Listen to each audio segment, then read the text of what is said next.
Hey everyone, Matt here from Doctors of Running, and today we're going to do a sub to initial review of the Asics Kayano 29. So I've been very much looking forward to this shoe. Version 28 made a huge number of changes, really moving forward in how stability was done. What ended up happening with the 28, it still was pretty heavy, ended up being pretty clunky. It wasn't my favorite shoe, but I could understand why people would still like it.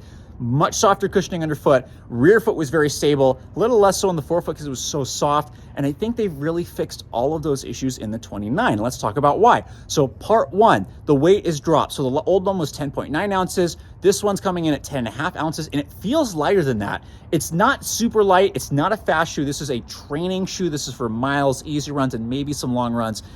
It doesn't feel super light, but it feels much lighter and much more tolerable than the older one.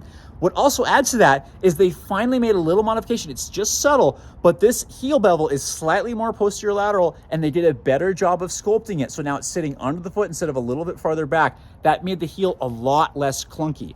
Other things they're still doing. So they have this, this like the sidewalls here, the extended external heel counter does a great job of locking the heel down without being so rigid. This is now full ground contact. You're not seeing that gap anymore, so the transition is really smooth. Still got some forefoot flexibility here, not too much, not too little. It's really nice. The Flight Foam Blast Plus is great. It provides a mildly bouncy, softer ride without being squishy and unstable. It's just really pleasant to get miles on. The forefoot's not as like mushy as last time.